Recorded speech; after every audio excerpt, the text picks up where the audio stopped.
Part 1. When Life Felt Easy. Let's slow down for a moment. Maybe you are listening at the end of a long day. Maybe your body is tired, but your mind is still awake. Just sit with me here for a bit. When I was young, I believed life was simple, very simple. My father had money, so I did not worry. I did not study much. I did not work. I did not plan. If I saw something I liked, I asked my father, and he bought it. New shoes, a new phone, a trip somewhere far away. It always felt easy. My friends sometimes talked about the future. They talked about jobs. They talked about saving money. I laughed. Why worry? Why rush? My father had money. I thought that was enough. Every morning I woke up late, sometimes close to noon. I ate breakfast in bed. I watched TV for hours. I scrolled on my phone without thinking. If I wanted to go out, I went out. Nice restaurants, nice clothes, fast cars. Life felt fun, light, carefree. I never asked how my father worked. I never asked what problems he solved. I only saw the results. Have you ever lived like this? Or maybe wished you could? I only thought about today. Never tomorrow. One afternoon, my father called me into the living room. His voice was calm, but his face was serious. "Sit down," he said. I smiled. I thought he was joking, but he did not smile back. That felt strange. He looked at me for a long moment. Then he said, "You are not a child anymore. You must think about your future." I laughed again. "Father," I said, "I have everything I need." He slowly shook his head. "You have everything," he said, "because I work hard." Then he added something that stayed with me. Life is not always easy. One day, things can change. I did not understand, or maybe I did not want to. I told him not to worry. I said everything would stay the same. He did not argue. He just said, "We will see." I left the room. I met my friends. I spent money like always. I had no idea my life was already turning. The next morning, I woke up late again. I checked my phone. Messages from friends, plans for the day. I dressed well. I sprayed expensive perfume. But when I walked downstairs, my father was waiting, sitting quietly. "Sit down," he said again. I sighed. "I have plans," I told him. He looked at me and said, "Come with me." We got into his car. He did not speak. As we drove, I started to notice things I never noticed before. People walking fast, workers cleaning the streets, someone selling food on the corner. I usually looked past them. Then my father stopped the car. We were in an old part of the city. The buildings were tired. The streets were not clean. He pointed to a man selling fruit. "He wakes up before sunrise," my father said. "He works all day to feed his family." Then he showed me a small shop. An older woman was sewing clothes. "She has worked like this for many years," he said. "She does not stop." I watched her hands move, slow, steady. For the first time, I felt quiet inside. My father turned to me. "Life is not easy for everyone," he said softly, "and you have never worked a single day." I looked away. Something inside me shifted. Have you ever had a moment like that? A moment that makes you feel smaller, but more awake? Let's pause here. Part 2. Learning the weight of work. Let's take a breath. The ride back was quiet. No music. No small talk. The images stayed in my mind. The man with the fruit. The woman sewing in the small shop. I had never seen life like that before. Not really. After a while, my father stopped the car again. This time, we were in front of a large building. His office. I had been there before, but only for short visits, only when I needed money. Inside, everything moved fast. Phones rang, people walked quickly, papers were everywhere. My father sat down in his office and looked at me. "Do you know what I do every day?" he asked. I shrugged. "You work," I said. He nodded. "Yes, but do you know how hard I work?" I stayed silent. I wake up early, he continued. I make difficult decisions. I solve problems. I carry responsibility. He looked at me calmly. I do this for you.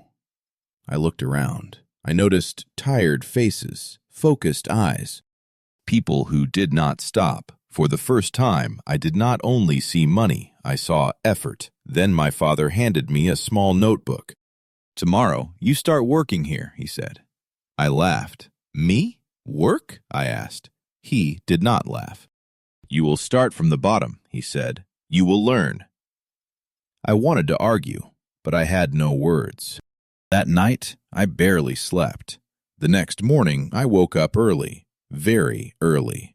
My body felt confused. This was new. Downstairs, my father gave me a small bag. Your lunch, he said. I looked inside. Simple food. No restaurant? I asked. He shook his head. Today, you are a worker. At the office, he did not take me to his room. He took me to a small space with many desks. People were working quietly. A man with glasses came over. This is Mr. William, my father said. You will work under him. My father left. Mr. William did not smile. He gave me a stack of papers. Check the numbers, he said. Find mistakes. Work fast. At first, it seemed easy. But after an hour, my head hurt. The numbers blurred together. No one talked. No one rested. At lunch, I opened my bag. Simple food. No noise, no long breaks. I watched others eat quickly, then returned to work. I felt tired, but also curious. That afternoon was harder. My back hurt. My hands felt stiff. Mr. William checked my work. Too many mistakes, he said. Do it again. I wanted to complain, but I didn't. When the day finally ended, I was exhausted. Outside, my father was waiting. He did not ask about my day. He just smiled, and for the first time, I felt proud. The next day, I woke up early again. My body was sore. I wanted to stay in bed, but I couldn't. At work, Mr. Williams said only one thing. Work faster today. So I did. The numbers still hurt my eyes, but I focused. By lunch, I finished. Better, Mr. Williams said. Just one word, but it felt real. Have you ever felt that kind of pride? Not from buying something, but from finishing something. That day, I sat with other workers at lunch. They talked about rent, about kids, about worries. I listened.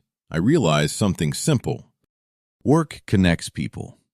That evening, my father asked, "Tired?" I nodded.